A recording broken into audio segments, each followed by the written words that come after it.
우리 대한민국의 문화 가운데 외국인들이 잘 알고 있는 문화가 있습니다. 빨리빨리. 그래서 외국인들이 한국말 잘 모르지만 이 빨리빨리는 많이 아십니다. 그래서 한국 사람 보면 지나가면서 빨리빨리 이렇게 말하시는 분도 종종 제가 본 기억이 있습니다. 외국인들이 한국의 모습을 보면서 이해하기 힘든 몇 가지의 모습이 있다고 합니다. 엘리베이터를 타는데 닫힌 버튼을 한 번 누르면 될 것을 닫힐 때까지 계속 누르는 모습. 한 번만 누르면 되는데 왜 문이 닫힐 때까지 계속 그걸 누르고 있을까? 두 번째는 컵라면에 뜨거운 물을 부으면 3분 있다 먹으라는데 3분을 안 채우고 1분도 안 돼서 뚜껑을 열어서 생라면 이렇게 먹으시는 분들. 세 번째는 버스 정류장에 가면 버스가 도착하기 전에 달려 들어가서 그 버스가 들어오지도 않았지만 그 앞에 먼저 대기하고 있는 분들. 그 모습을 보면서 한국의 빨리빨리 문화, 조급함의 문화, 다른 나라에서 뭔가 여유 있는 그런 모습보다는 분주하게 움직이는 모습에 대해서 이야기를 하고 있습니다. 택배가 한 3일 이상 안 오면 다들 답답하시죠. 인터넷 웹사이트 클릭했는데 3초 안에 열리지 않으면 마음이 불편하시죠. 오늘은 여호수아 8장 이스라엘 백성, 우리는 계속 여호수아를 강의를 하고 있습니다. 하나님께서 모세를 통하여 이스라엘 백성을 출애굽에서 광야에서 40년을 지내게 하시죠. 그리고 여호수아에게 후계자로 삼아서 하나님께서 모세는 들어가지 못하지만 여호수아를 통해 요단강을 건너게 하시고 요단강을 건넌 이후에는 여리고성을 점령케 하시고 그 가운데 아이성을 점령케 하십니다. 물론 아이성 전투에서 패배를 경험합니다. 그러나 2차로 아이성을 공격하게 하시고 매복 전투로 아이성을 점령하게 하십니다. 숨가쁘게 행진하며 가나안 땅에 어렵게 입성한 여호수아와 이스라엘 백성들. 그러나 그것은 시작이었습니다. 앞으로 가나안 땅에 더 수많은 점령할 성읍들이 있고 족속들이 남아 있었기 때문에 그렇습니다. 오늘 여호수아의 8장의 말씀을 보면 아직도 가야 할 길이 멀고 아직도 해야 할 일이 많은 이스라엘 백성들로 하여금 하나님께서 여호수아를 통해서 스탑, 멈춰라 라는 사인을 줍니다. 그리고 여호수아가 이스라엘 백성을 다 에벨산 앞에 모으고 절반은 그리심 산 쪽, 절반은 에발 손짝으로 나누고 이스라엘 백성을 그곳 가운데 다 집결을 시킵니다. 스포츠용으로 하프타임이라는 것이 있죠. 하나님께서 하프타임의 시간을 주십니다. 그 가운데 이스라엘 백성이 정신없이 광야와 여리고성을 점령하고 가나안 땅에 들어왔던 그들 가운데 앞으로 더 많은 일들이 남아있지만 그걸 하여 행진하기보다는 한번 과거를 되돌아보고 그리고 앞으로 후반전을 어떻게 이끌어 나가야 할지 하나님께서 그 가운데 점검의 시간을 갖게 했다라는 사실입니다. 오늘 저는 여러분과 함께 1년의 중간 지점에 와 있습니다. 6월 우리 하프타임을 가질 시간입니다. 하프타임 없이 진행하는 것보다 이 시간 우리가 지난 6개월간 우리가 지내왔던 일들을 되새겨보고 그 가운데 우리가 나머지 후반전 인생을 어떻게 떠야 할지 우리 함께 생각하며 함께 나누는 귀한 시간이 되기를 소망합니다. 하프타임에 우리가 점검해야 할 것은 무엇일까요? 첫 번째, 우리 삶의 의미를 점검해 봐야 합니다. 하나님께서 여호수아로 통하여 다음과 같이 말씀하시죠. 30절 우리 함께 한 목소리로 읽습니다. 그때 여호수아가 이스라엘의 하나님 여호와를 위하여 에벨산에 한 제단을 쌓았으니. 하나님께서 원하시는 것, 이스라엘 백성 행군도 중요해요.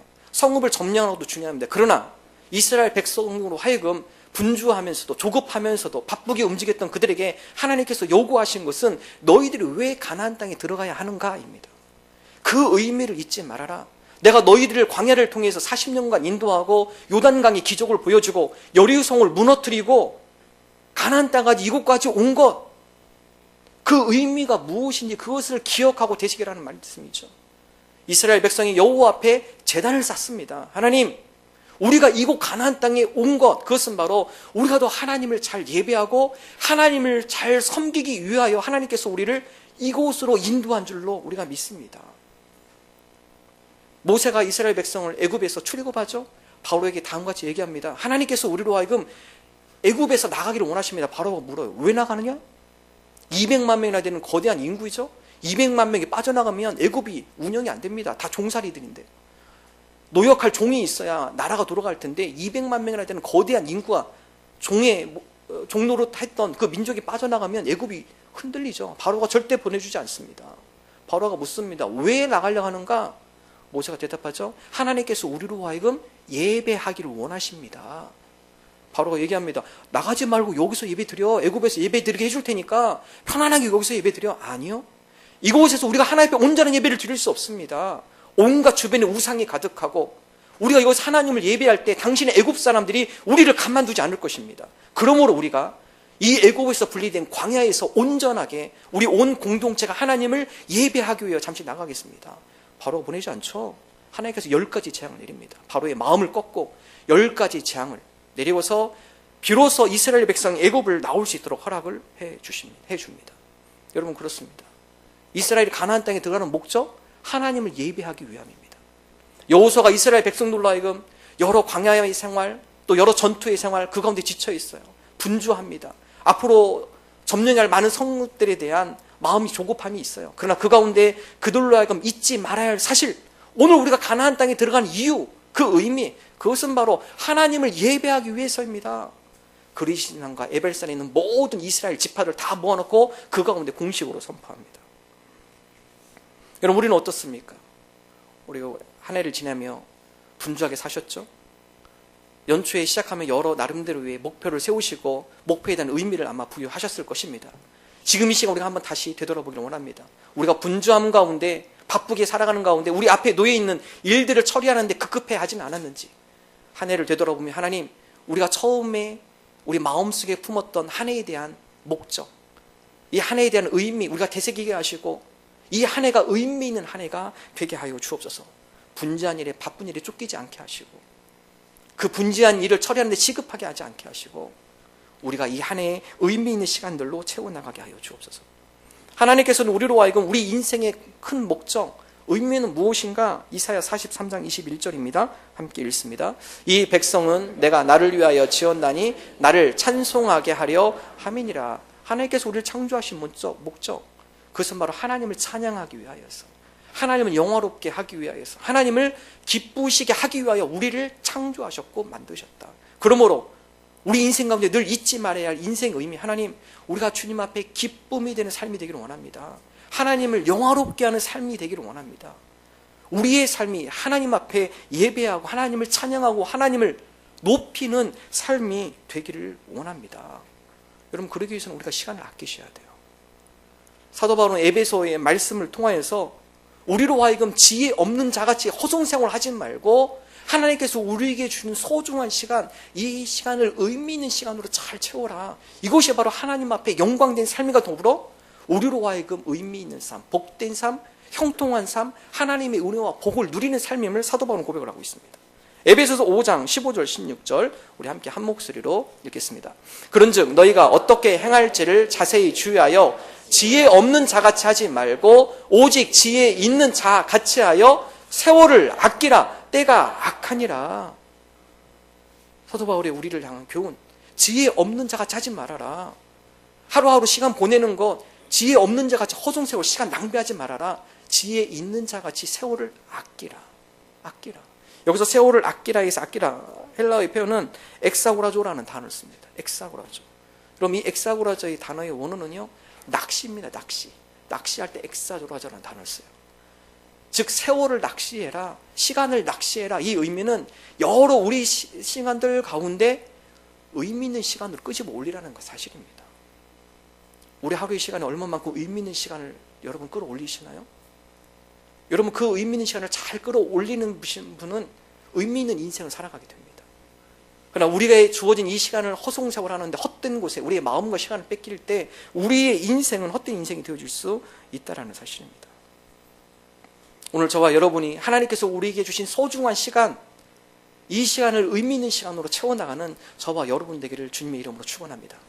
이 시간을 하나님이 기뻐하시는 시간, 이 시간을 하나님과 동행함으로 하나님께서 영광 받으시는 시간, 우리의 인생의 시간들이 그러한 의미로 채워지는 저와 여러분 되기를 주님의 이름으로 축원합니다. 밥보드라는 분이 하프타임이라는 책을 썼습니다. 이분은 케이블 방송 CEO이십니다. 그는 어머니로부터 물려받은 TV 방송을 발전시켜서 사업으로 크게 성공하신 분입니다. 그는 나이가 60세가 되었지만 대단한 추진력과 열정으로 사업을 발전시켜 나갔습니다. 그러던 어느 날 그에게 예상치 못한 사고가 발생했습니다. 그에게는 아주 똑똑하고 장래가 촉망받는 로스라는 아들이 있었습니다. 외아들입니다. 그런데 이 아이가 청년이 되고 또 좋은 회사에 직장을 다니고 좋은 연봉을 받고 장래가 촉망한 청년이에요. 근데 이 청년이 친구들과 더불어서 미국과 멕시코 사이에 있는 그오그란데 강에서 수영을 합니다. 많은 사람들이 멕시코에서 이쪽으로 불법 이민자들이 건너오는데 그 건너온 그들의 심정과 또 그러한 스릴을 그들이 느끼고 싶어서 친구들과 함께 수영을 해요. 근데 문제는 수영하던 사람이 사라진 것입니다. 몇몇 친구들이 나왔지만 로스는 찾을 수가 없었습니다. 그의 부모에게 연락하고 그 부모는 온 방법을 다 동원하여서 그 강을 수색하기 시작합니다. 3일이 지나도 찾지를 못했습니다. 그 가운데 3일을 수색하며 바포드의 머릿속에 떠오르는 단어가 하프타임이라는 단어입니다. 하프타임. 정말 눈코 뜰 수 없이 살아온 인생이었습니다. 사업하느라 아들과 제대로 대화도 못하고 성공에만 정신을 쏟느라 신앙생활은 생각도 하지 못했으며 심지어 자신도 돌보지 않고 앞만 보고 달려왔습니다. 그런데 아들이 갑자기 하늘나라로 간 것입니다. 그 순간 그의 인생도 멈추었습니다. 돌아보니 너무도 허무했습니다. 바쁘게만 살았지 아무것도 한 것이 없었습니다. 그제야 그는 자신의 삶을 되돌아보기 시작합니다. 그리고 하나님께 묻습니다. 하나님, 이제는 제가 어떻게 살아가야 할까요? 하나님, 이제는 제가 어떻게 살아갈까요? 묻고 또 되물었습니다. 그 가운데 그는 다음 같은 도식을 만들어냅니다. 뭘까요? 펴볼까요? 예. 그의 인생의 전반적 60세까지 그의 인생은 성공을 향하여 질주하는 인생이었습니다. 근데 이러한 고난과 어려움을 겪고 나서 그의 인생 후반전 인생은 다르게 살아야겠다. 이것이 성공한 삶이 아니구나. 이것이 잘 사는 삶이 아니구나.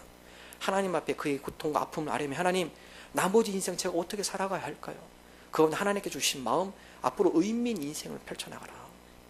네가 성공에 너의 인생을 다 바쳤다면 이제 나머지 후반전 그 시간은 네가 베푸는 삶, 다른 누군가의 아픔을 위로하는 삶, 다른 누군가를 세워주는 삶, 의미 있는 삶을 살아라. 그것이 바로 네가 해야 할 사명이다. 그는 그 인생 가운데 그러한 고난과 아픔을 겪고 그의 후반전 인생을 다른 사람을 위하여서 다른 사람을 세우고 그 사람들에게 용기를 주고 위로하고 격려하고, 그런데 그는 오히려 그 인생이 자기에게 더 큰 축복의 인생임을 고백을 하고 있습니다. 여러분, 그렇습니다. 우리에게 하프타임 필요합니다. 하나님, 아마 여기에는 1년의 하프타임을 겪으신 분뿐만 아니라 인생의 하프타임을 겪고 계신 분도 계실 겁니다. 앞으로 우리 인생의 후반전 어떻게 살아가야 할까요?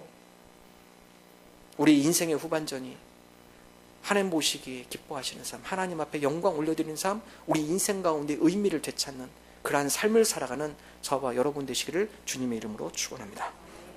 두 번째, 하프타임에 우리가 점검해야 할 것, 두 번째, 진리를 새겨야 합니다. 여호수아는 이스라엘 백성이 보는 앞에서 다음과 같은 모습을 보여줍니다. 32절의 말씀 함께 한 목소리를 읽습니다. 여호수아가 거기서 모세가 기록한 율법을 이스라엘 자손의 목전에서 그 돌에 기록하매. 여호수아가 이스라엘 백성이 있는 그 앞에 제단을 쌓고 그리고 돌을 가져와서 그 돌에 석회를 바릅니다. 석회를 바르고 그 석회 바른 그곳에다가 하나님의 율법의 말씀을 새기기 시작합니다. 여러분, 돌에 글씨를 새겼다, 이 의미는 이 율법이 없어지지 않기를 바라는 간절한 마음이죠. 이스라엘 후대 역사에 이 말씀이 남겨지길 원하고 그들의 가슴에 이 말씀이 새겨지기를 간절히 바라는 마음 가운데 여호수아가 하나님의 율법을 돌에 새기는 것입니다. 절대 잊지 말아야 할 것, 이스라엘 백성이 절대 이 말씀을 가지고 살아가야 할 것. 여호수아가 이스라엘 백성에게 원했던 것은 하나님의 진리의 말씀 가운데 살아가는 것, 진리를 새기는 것을 이스라엘 백성에게 요구하였습니다. 여러분, 그렇습니다. 우리가 살다 보면 분주하고 지치고 피곤하면 진리가 아니라 우리 몸에 따라 움직이고 충동과 감정에 따라 결정하고 살아가게 됩니다. 귀찮게 쉬운 길을 선택하게 되고 이타적인 삶보다는 자기 개인의 이기적인 삶을 살아갈 때가 많이 있다는 사실입니다. 그러다 보면 우리의 삶이 빗나갈 수 있습니다. 곁길로 셀 수가 있습니다. 우리가 한눈을 팔 수 있습니다. 그럼 이스라엘도 그랬죠. 가나안 땅에 들어가서 그 가운데 하나님의 말씀을 그들이 마음에 새기지 않았을 때, 이방 문화에 기웃거렸을 때, 우상 숭배에 기웃거렸을 때, 어느새 모르게 그들의 마음이 점점 오염되어져 가고 있고 하나님을 멀리 떠나 있는 인생. 사도 바울은 우리로 하여금 하나님 없이 살아가는 삶, 이방인의 삶에 대해서 다음과 같이 표현하고 있습니다. 에베소서 4장 17절의 말씀 함께 읽습니다. 그러므로 내가 이것을 말하여 주 안에서 증언하노니 이제부터 너희는 이방인이 그 마음에 허망한 것으로 행함같이 행하지 말라. 사도 바울이 하나님 없이 살아가는 이방인의 삶, 우리도 똑같죠. 하나님이 없다 하며 살아가는 무신론자, 세상의 방법과 원리를 따라 살아가는 자, 그들의 마음 가운데 그들의 마음을 주도하고 있는 것, 허망한 마음, 헛된 것, 당장 눈앞에 사라질 것, 화려하게 보이지만 오래가지 않는 것, 금방 시들어 버리는 것, 그러한 것에 우리의 마음이 쉽게 빼앗길 수 있다는 것입니다. 그러므로 우리가 진리를 새겨야 합니다. 영원한 것이 무엇이고, 가치 있는 것이 무엇이고, 의미 있는 것이 무엇이고, 하나님이 기뻐하시는 삶이 무엇인지 하나님의 말씀을 우리 가운데 새기는 것이 중요하다는 사실입니다. 18절 말씀 다같이 또 고백하죠. 에베소 4장 18절 읽습니다. 그들의 총명이 어두워지고 그들 가운데 있는 무지함과 그들의 마음이 굳어짐으로 말미암아 하나님의 생명에서 떠나 있도다. 총명이 어두워진다. 분별력이 사라지는 것이죠. 무엇이 옳고 그리고 무엇이 진리이고 비진리인지 총명이 어두워지고 그 가운데 무지함 가운데 거하더라. 진리를 인식할 수 없는 상태까지 빠진다. 그 결국 하나님의 생명에서 떠나 있도다. 우리가 진리를 새기지 않으면 우리의 총명이 어두워지죠. 진리와 비진리 가운데 우리가 혼동하며 무지함 가운데 쉽게 빠져 들어갑니다. 결국 우리의 마음이 굳어집니다. 하나님의 생명에서 멀어집니다. 19절의 말씀 다음과 같습니다. 함께 읽습니다. 그들이 감각 없는 자가 되어 자신을 방탕에 방임하여 모든 더러운 것을 욕심으로 행하되. 하나님의 진리의 말씀을 새기지 않을 때 우리가 쉽게 방탕하게 되어 있습니다. 감각 없는 자가 되어서 하나님의 뜻이 아니라 내 뜻을 추구하며 살아가게 되고, 내 이기심이 그 가운데 발동되어서 욕심 가운데 거하게 되고, 물론 우리 모두 탐심의 마음과 이기심의 마음이 있어요. 하나님의 진리의 말씀이 그들을 통제하지 않을 때 탐심과 이기심의 마음이 초과적으로 우리를 지배하게 되는 것이죠. 그러다 보면 그것으로 인해서 다른 사람을 아프게 하기도 하고, 우리의 인생이 헛된 곳으로 우리의 시간과 열정을 낭비하게 되는 그러한 과오를 범하게 되어진다는 것입니다. 그래서 이사야는 다음과 같이 고백합니다. 이사야 40장 8절 읽습니다. 풀은 마르고 꽃은 시드나 우리 하나님의 말씀은 영원히 서리라. 풀은 마르고 꽃은 시드나 우리 하나님의 말씀은 영원히 서리라. 영원하신 하나님의 말씀을 우리 마음에 새기를 원합니다. 우리의 마음이 세상의 헛된 것에, 우리의 마음이 세상의 탐욕의 마음에, 이기심의 마음에 우리의 마음이 뺏기지 않기를 원합니다. 빠삐용이란 영화, 앙리 샤리의 실화의 이야기를 영화로 만든 이야기입니다. 이 영화에 보면 샤리가 억울하게 살인자로 누명을 쓰게 됩니다. 그가 술집에서 술을 먹다가 그 지역 가운데 살인사건이 일어납니다. 검사는 그 가운데 살인자를 이 술을 먹었던 샤리로 지목을 합니다. 그리고 거짓 증인을 내세워서 이 샤리로 하여금 감옥살이를 하게 됩니다. 종신형을 선고를 하게 됩니다. 샤리가 악마의 섬 교도소에서 삶을 살아갑니다. 자기가 누명을 쓰였기 때문에 그것을 밝히고 싶은 마음, 나는 살인을 하지 않았습니다. 수많은 탈옥을 시도하기 시작합니다. 그리고 1943년, 즉 그 감옥에서 13년 만에 그가 탈옥을 하게 됩니다. 빠삐용의 영화는 여기서 끝이 납니다. 그러나 그 제2의 인생, 그 이후의 인생은 어떻게 되어 있는가? 그의 두 번째 자서전 방코에 그의 삶이 소개가 되어 있습니다. 그렇게 탈출한 샤리, 그는 남아메리카의 밀림 속에 가서 은둔 생활을 시작합니다. 그는 그곳에서 밀림 생활과 그곳 가운데 사람들을 만나면서 다음 같은 언급을 합니다. 밀림에서 가장 무서운 맹수, 밀림 가운데서 가장 무서운 맹수가 어떤 맹수인가? 어떤 맹수가 가장 무서운 맹수인가? 표범? 하이에나? 사자? 그는 이런 짐승은 무섭지 않다고 합니다. 왜냐하면 이런 짐승이 날 때 자기가 총을 가지고 있기 때문에 총으로 쏘면 금방 제압할 수 있다는 사실입니다. 그가 고백한 밀림에서의 가장 무서운 맹수, 인간이다, 인간. 언제나 웃는 얼굴로 다가오지만 이내 사기를 치거나 탈옥수임을 알고 협박하거나 자신의 모든 것을 송두리째 뜯어 먹으려는 탐욕과 위선과 거짓의 인간이 가장 포악한 맹수보다 더 무섭다고 그는 고백을 합니다. 여러분, 이게 우리의 모습이에요. 우리 탐욕의 마음과 이기심이 절제되지 않고 그 가운데 도를 넘었을 때 나도 모르게 나의 탐욕과 이기심으로 해서 어떤 누군가에게 무서운 맹수로 우리가 존재할 수 있다는 것입니다. 누구에게 가장 상처받습니까? 무엇에 가장 많이 어려움을 겪으시나요? 사람 아닙니까? 사람 때문에 힘들고 사람 때문에 괴롭고 사람 때문에 병나지 않습니까? 우리가 그런 존재를 하는 것이죠. 불완전한 존재이고 다른 어떤 누군가에게 위험한 존재가 되어줄 수 있다는 사실입니다. 우리가 절제되지 않을 때, 진리의 말씀 가운데 우리의 탐욕과 이기심에 마음이 꺾이지 않을 때 우리는 어떤 누군가에게 무서운 맹수의 존재가 되어줄 수 있다는 사실입니다. 양계장이 음악을 틀어놓는다고 합니다. 음악을 들으면 사람이 기분도 좋지만 닭도 기분이 좋대요. 그래서 음악을 들으면 양질의 계란이 나온다고 그래요. 이것을 이용해서 어떤 사람은 빠른 템포의 음악을 듣습니다. 빠른 템포를 그러니까 닭이 알을 빨리빨리 낳아요. 예. 알을 빨리빨리 낳으면 누가 좋습니까? 양계장 주인이 좋죠. 돈 벌잖아요, 돈. 더 많이 벌 수 있잖아요. 그들은 닭이 스트레스 받는 거나 스트레스 받은 닭에서 나온 그 알이 얼마나 안 좋은지 이거 중요하지 않아요. 내가 돈 많이 벌면 되는 거예요. 닭이 스트레스 받든 병이 걸리든 빨리 많이 나와서 내가 조금이라도 돈을 많이 버는 건 탐심의 마음이죠. 욕심의 마음이죠. 다른 누구가 다치건 그 알을 먹고 병이 걸리든 상관하지 않아요. 이것이 우리 인간의 탐심의 마음입니다. 우리가 통제하지 않고 절제하지 않을 때 나도 모르게 나의 욕심으로 다른 어떤 누군가에게 피해를 줄 수 있다는 사실입니다. 진리의 말씀을 새기지 않으면 우리가 방탕하게 되고 총명이 어두워지기 시작하고 우리의 탐심과 이기심은 끝이 없고 그걸 위해서 우리만 괜찮으면, 나만 괜찮으면. 예전에 광우병 때문에 큰 소동이 있었죠. 광우병, 이 의미는 미친소입니다. 미친소. 여러분, 광우병은요, 원래 광우병이라고 붙이면 안 된다고 그래요.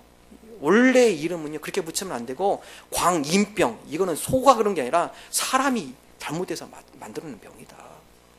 소는 초식동물입니다. 고기를 먹으면 안 되죠. 광우병에 걸리는 이유는 초식동물이 소에게 동물 사료를 먹이기 때문에 그렇습니다. 그 주범이 누구입니까? 농장 주인들입니다. 농장 주인들이 비식용 젖소가 죽었을 때, 젖소는 식용으로 사용할 수가 없죠. 죽으면 그 젖소가 아깝기 때문에 그냥 버리기가 너무 아깝습니다. 그걸 가지고 동물용 사료를 만드는 거죠. 뼈를 갈아서, 그의 살을 갈아서 동물용 사료를 만들고 동물용 사료를 소에게 먹이는 것입니다. 동물용 사료를 먹으니까 소가 더 빨리 커요. 근육이 더 붙어요. 누가 돈을 벌죠? 농장 주인이 돈을 벌기 시작합니다. 그래, 나만 돈 벌면 되지. 이 소 먹고 병 걸린 사람 난 중요하지 않아. 빨리 소가 자라고 크고 튼튼해서 더 무게가 나은 소로 내가 돈 더 많이 벌으면 돼. 나만 이익을 얻으면, 나만 괜찮으면, 나만 잘 살면, 여러분 이것은 잘못된 생각이죠.